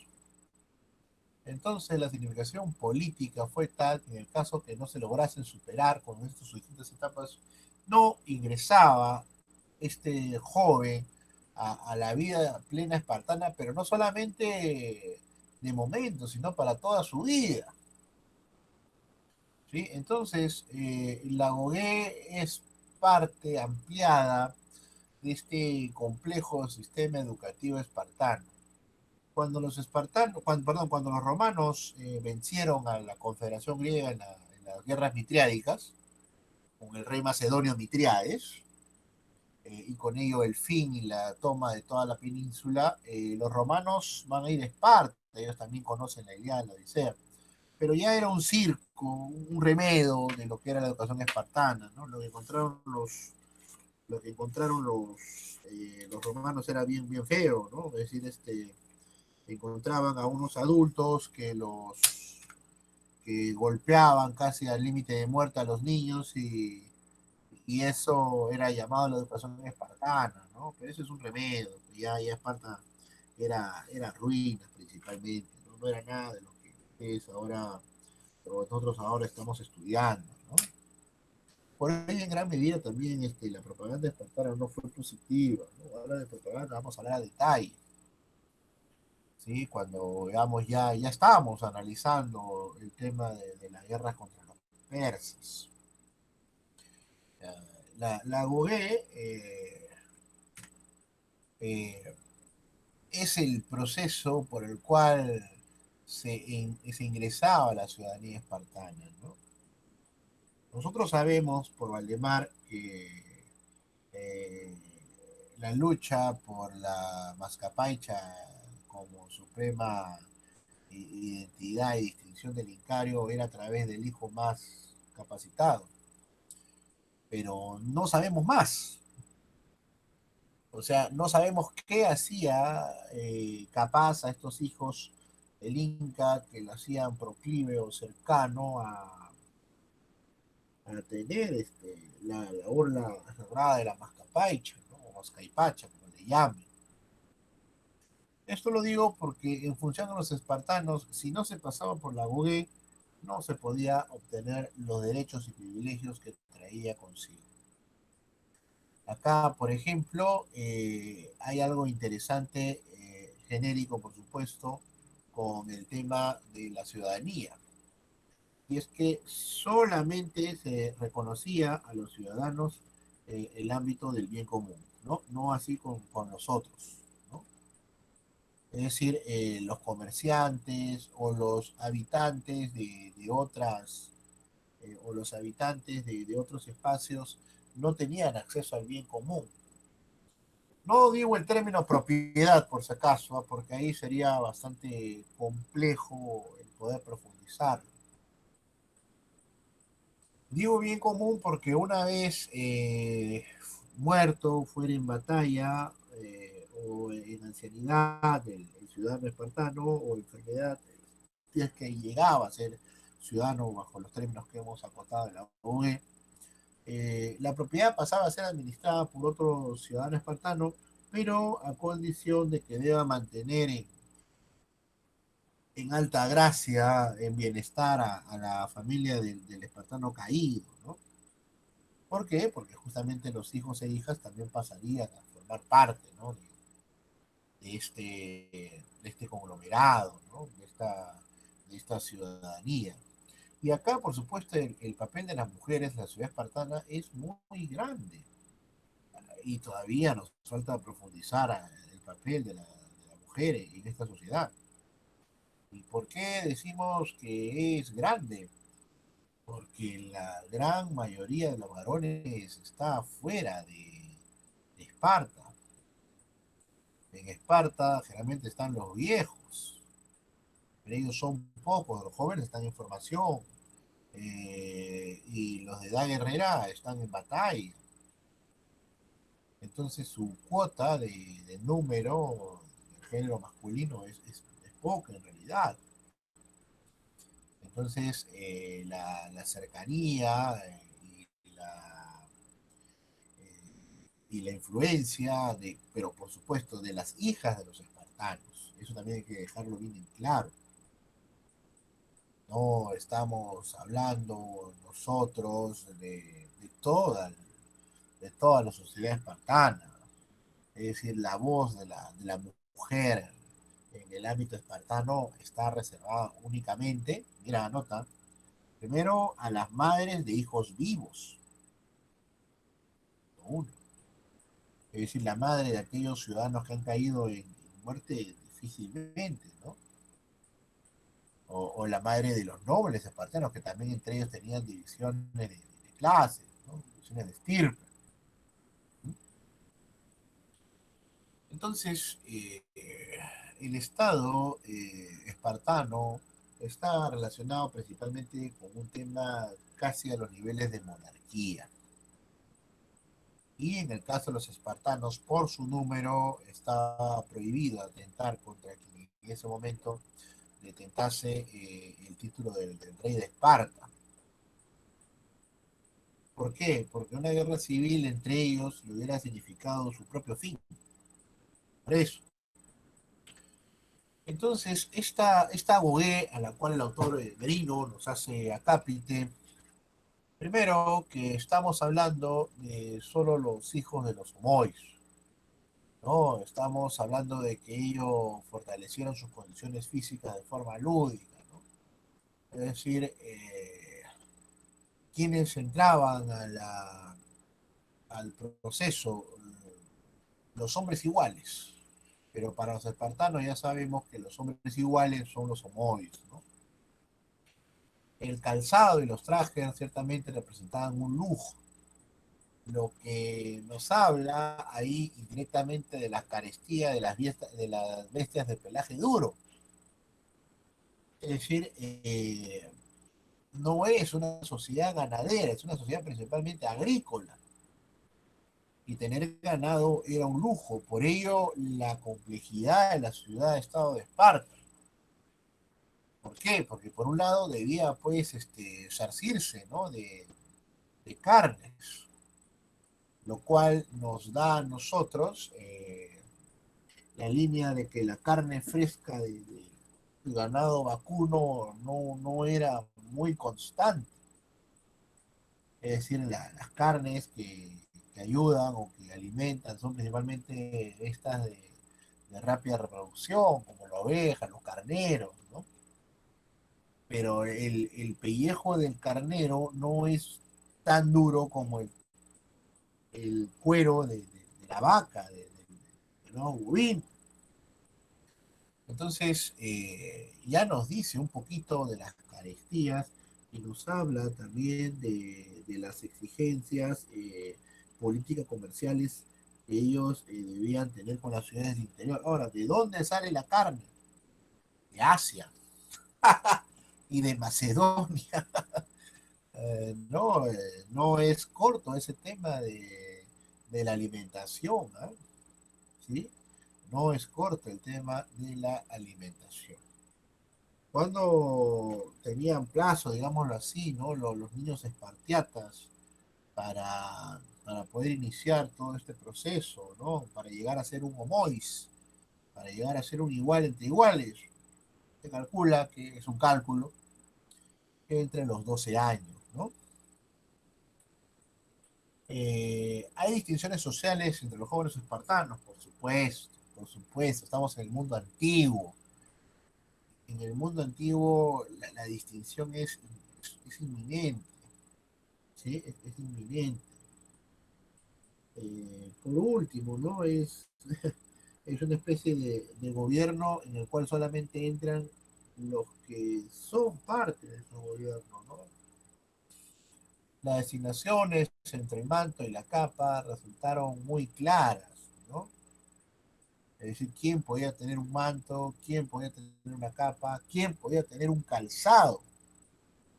No, nótese que esta formación también está a la par con la música, con la danza. Los griegos en general fueron de Corinto, de Tebas, de Atenas, de Esparta, eran muy danzantes, se daban mucho a la danza, ¿no? Acá tenemos algunas imágenes que hemos rescatado, ¿no? De algunas vasijas, ¿no? Primero vemos el tema de la lucha, desnudos totalmente, ¿no? La lucha greca. Luego tenemos que corren, ¿no? Muy dados a los ejercicios, por eso también el mantenimiento de los caminos, ¿no? porque ellos estaban corriendo pues desnudos ahí por toda Esparta, ¿no? Y bueno, también tenemos el salto de soga, ¿no? O el salto de rama, ¿no? Dos personas cogen y saltan. Muy bien, muy bien. Luego los 2 años eran asignados un tutor que no paraba, por cierto, pero que tenía potestad era la representación del Estado en cada una de las partes eh, del asumir este proceso de ser ciudadano, ¿no? Este paidonomo, si bien no paraba, la vez que paraba lo corregía, ¿no? Principalmente en hábitos contrarios a la comunidad. Bueno, lamentablemente también entra aquí el tema de la pederastía, ¿no?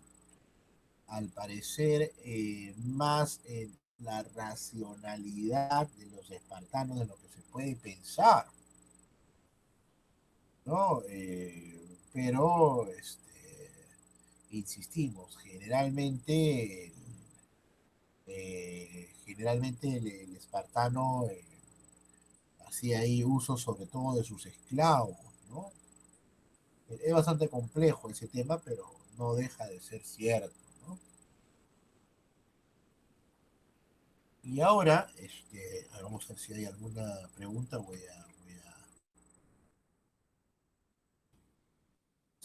vamos a verlo. Ay, ay, ay, ay, ay, ay, ay, muy bien. Ah, sí, estaba rojo. Ah, sí, de la risa. Muy bien. Seguimos entonces. Eh, Hay elementos comunes, o sea,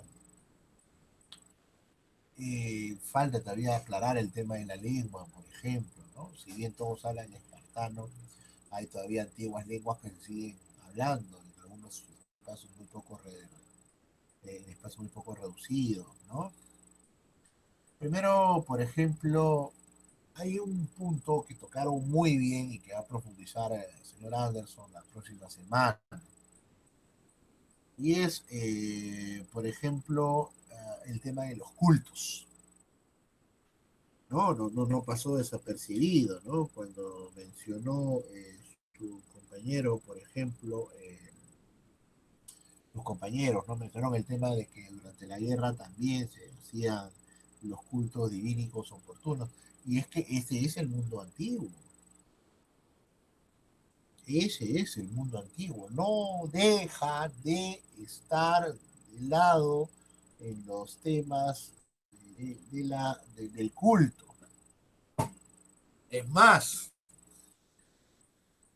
directamente, ¿no? Y muy cautos también sus compañeros, y se puede, lo mencionan, ¿no? Que se podría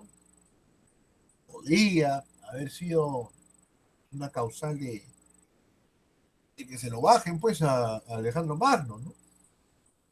Ya se creía Dios.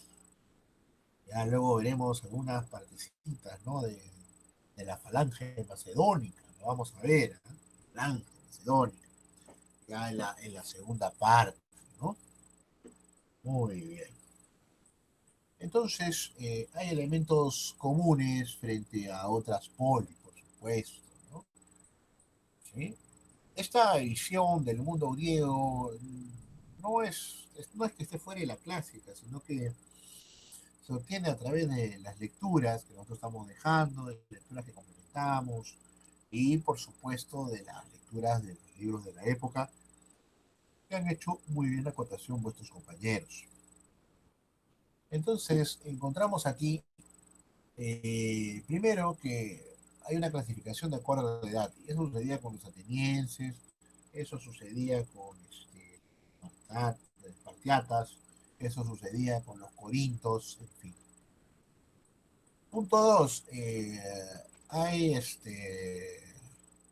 oráculos que trascienden a todas las ciudades-estado. El oráculo de Delfos, por ejemplo, que luego en la época romana irá pues hacia las vestales. Pero algo que sí es muy común en cada una de de las propuestas públicas de todas las ciudades-estado es el férreo control estatal. No solamente en el tema educativo, pero es que claro, el Estado también son pocos, ¿no? Los ciudadanos atenienses son pocos. Ellos son menos que los propios comerciantes, al cual les daba un trato de ciudadanos de segunda. Ellos se presentan mucho menos todavía. O sea, entre ellos, si no se había todavía terminado el proceso de reconocimiento, pues entre ellos también eran mucho menos todavía en términos ciudadanos.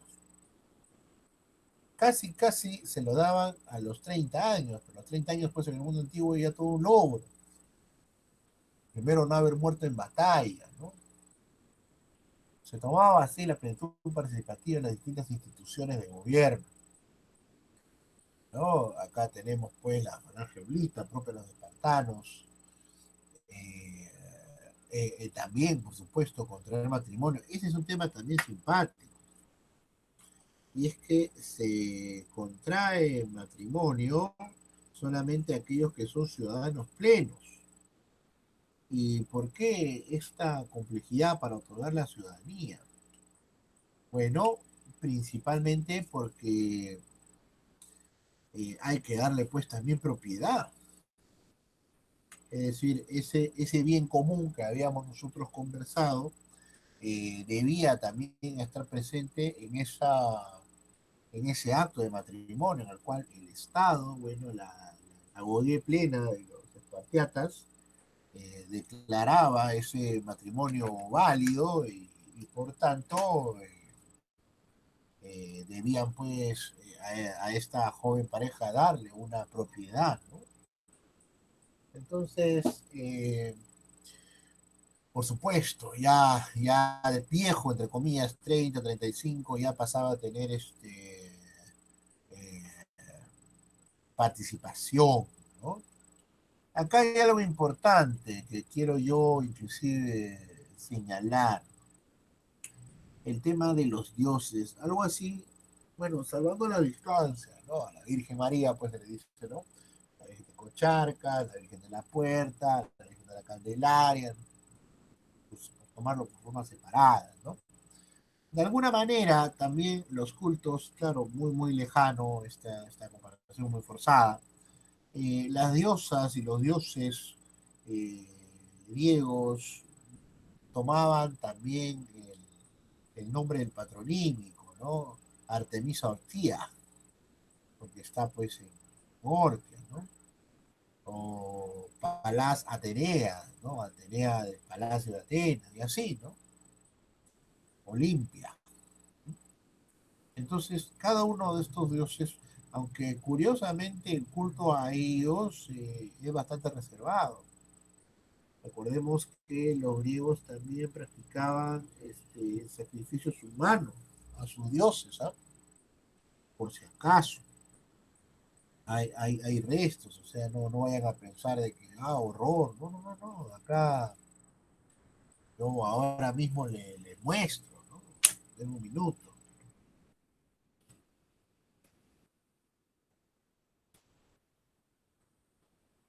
Aquí está, miren ustedes. Este es calientito, este es del 2016, ahora mismo voy a compartir.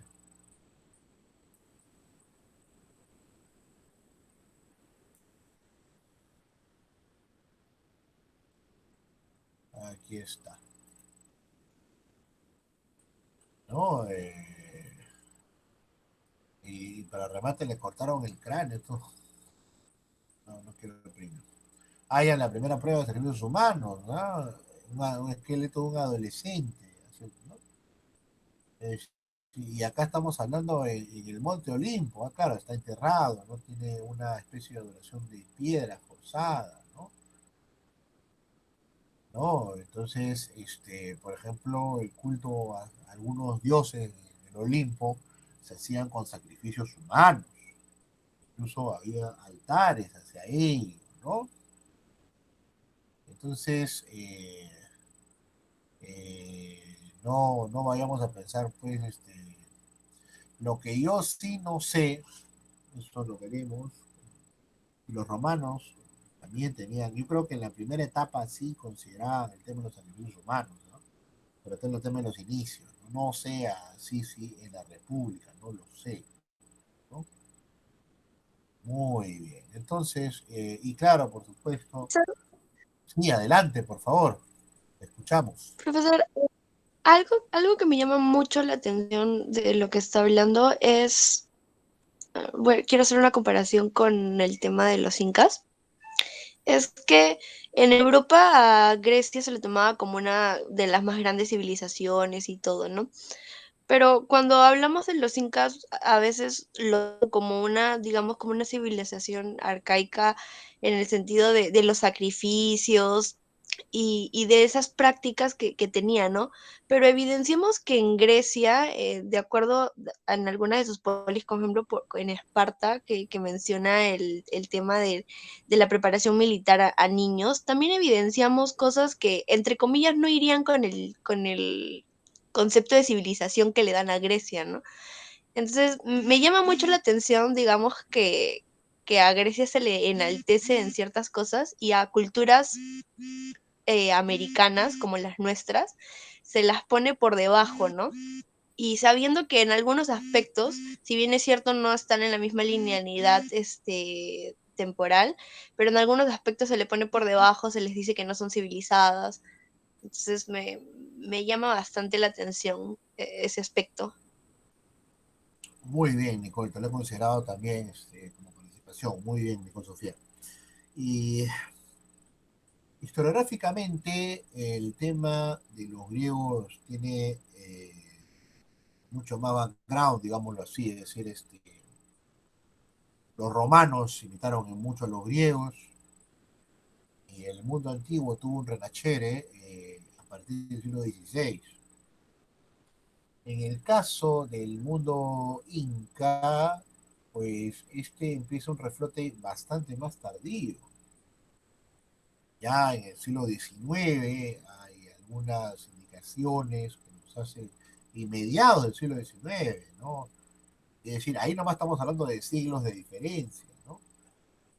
El indigenismo propiamente, esta fuerza británica, artistas y literatos de la década de 1930, nos invitan a la reflexión y al rescate, ¿no? Y al conocimiento, aunado también ya por el descubrimiento de Machu Picchu, ¿no? Pero no es sino hasta la década del 50 y 60 que diversos aspectos de la cultura inca han sido dados a conocer. Entonces, particularmente, yo lo observo desde allí y por allí. Pero claro, en el caso específico de tu pregunta, Nicole, ¿no? El tema educativo es un ejemplo, sí, o sea, pero es que nosotros todavía seguimos repitiendo el tema de los años 50 sobre la educación incaica. Y la educación incaica tiene todavía más para seguir ofreciéndonos, pero no hay gente, pues. O sea, no, o sea, seguimos pensando en el ama que llama Suba y cuando sabemos, eso lo dijo Valdemar muy claro, que esa es una reconstrucción que se hace justamente en la época posterior al indigenismo, década del 30 y el 40. En verdad, tú, si viajamos en el tiempo y nos encontramos a tu país y ama que llama lluvia, láncenlo, ¿no? Porque no dice nada, ¿no? Y aparte que los incas hablaban quechua como tú y yo hablamos, pues, el sánscrito. Ellos hablaban puquina, más todavía, ¿no? Entonces, yo lo veo por ahí, ¿no?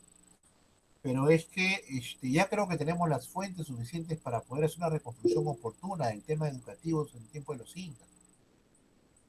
Yo creo que estamos todavía en los inicios de profundizar, ahora te doy el pase, Gianfranco, de diferentes aspectos. No sabemos, por ejemplo, tenemos el conocimiento, ya tenemos los aportes de Valdemar, tenemos los aportes de Raúl, ¿no? Pero nos falta profundizar en el aspecto de la antropología histórica, ¿no? Para poder buscar una comprensión oportuna, ¿no? Porque muy bien, Nicola, yo creo que por ahí va el tema, ¿eh? O sea, por ahí va un poquito. Pero no llegaría tampoco a la frase que infelizmente lo dijo un historiador peruano, ex rector, cuando mencionaba pues que nos llevan años luz, pues, ¿no? Y lo decía públicamente, ¿no? Así que Y sí, no, sí, es cierto, nos llegan años luz, pero no de tecnología, nos da de interés en la temática, ¿no? Por ahí iría más el tema, ¿no? De interés, de profundizar más, necesitamos manos, ¿no? Necesitamos más tesis. Hay un promedio en la escuela de historia de 3 a 4 tesis por aula, necesitamos 10, pues, ¿no? Y no teman, sí, no teman, no soñáis y os quedaréis cortos. Se necesita conocer sobre los incas, se necesita conocer sobre Groenlandia, se necesita conocer sobre lo que ustedes quieran, para eso es la historia, ¿no? La historia se ha sido unos pocos, es porque de alguna manera a veces muchas cosas nos desaniman en el camino, ¿no? Pero en verdad temas jóvenes hay, oigan, Chavín necesita tener una visión histórica, ¿no? Y nosotros tenemos ya las herramientas para darla, ¿no? Adelante, Gianfranco, y contigo cerramos. Claro, profesor. Bueno, sobre el comentario de la compañera, yo quisiera agregar que esto se podría deber al eurocentrismo predominante en la historia, tanto en la historiografía también, ya que consideran que Europa entre el motor de toda la civilización, ¿no? De toda la historia universal. Esto lo podemos corroborar con la división histórica, la división de la historia que hace Cristóbal Keller, ¿no? Que tiene como base Europa. Entonces, a esto combinado con la escasez de tesis y estudios sobre la cultura inca, yo pienso que por eso nos tildan, ¿no? De cultura, una escasa civilización, que no somos así, o sea, ¿no? Esa es la razón, a mi pensar. Muy bien, Gianfranco, muy bien, juventud. No, nos ha dado muchas luces la pregunta de Nicole, muy bien planteada. Jóvenes, nos toca hasta 11:03 ya. 11:20 nos volvemos a ver, ¿sí? Ya, profesor. Perfecto. ¿Sí, Nicole? ¿No? ¿Sí? Sí, profesor. Perfecto, sí, porque 11:04 ya. Ya, muchachos, listo. Cortamos ahí. Vamos a tomar un desayunito.